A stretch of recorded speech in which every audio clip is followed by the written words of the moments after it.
to the next lecture.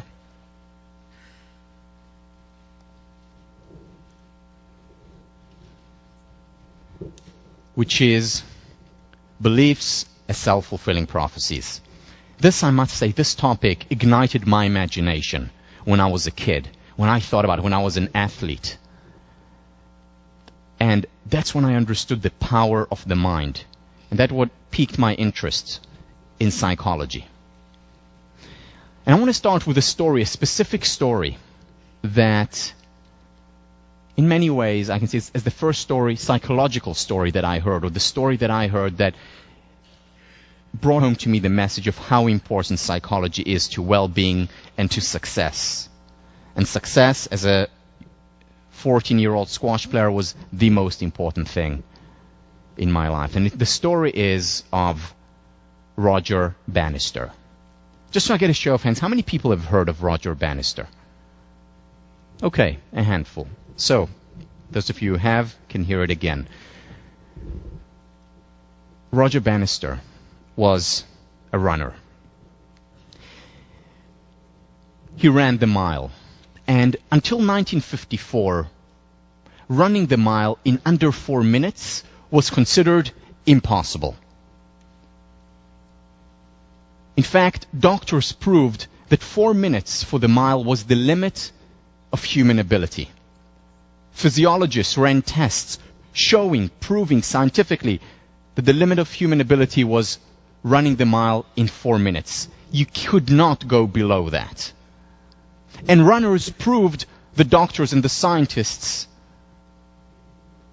proved that they were right. And ran the mile in 4 minutes and 2 seconds, 4 minutes and 1 second.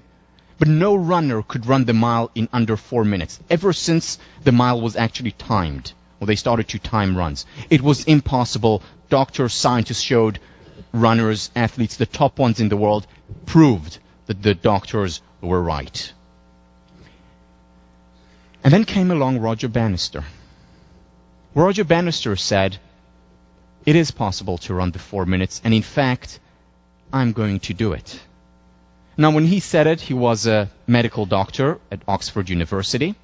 He was a good runner, top runner, but nowhere near the 4-minute mark. His best time was 4 minutes and 12 seconds.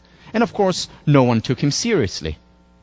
But Roger Bannister continued to train and work hard, not harder than the rest of the runners, but as hard as the top runners in the world. And he did get better. In fact, he broke the 4 minute and 10 seconds mark, 4 minutes and 5 seconds mark, and then he got to 4 minutes and 2 seconds and stopped, like everyone else. Could not go below the 4 minutes and 2 seconds, so he wasn't even the best runner in the world, but among the best. But he continued to say, it is possible, there is no human limitation on that, we can run the mile in under 4 minutes. And he continued to say it, continued to train, to no avail, for years. Until 1954. On the 6th of May, 1954, on his home turf at Oxford University, Roger Bannister ran the mile in 3 minutes and 59 seconds. Sensation. Front page news all over the world.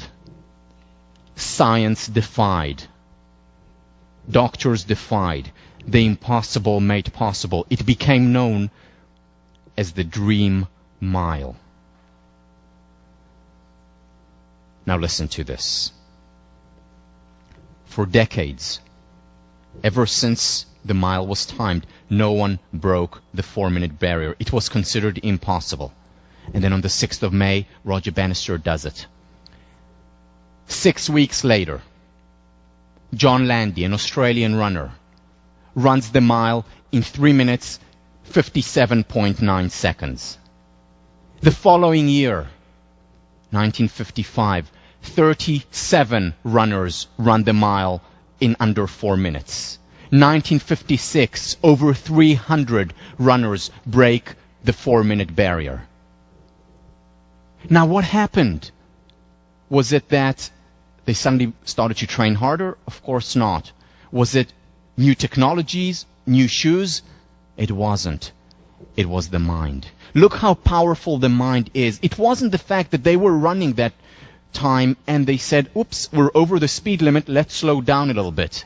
Not at all. They were trying their hardest, their utmost.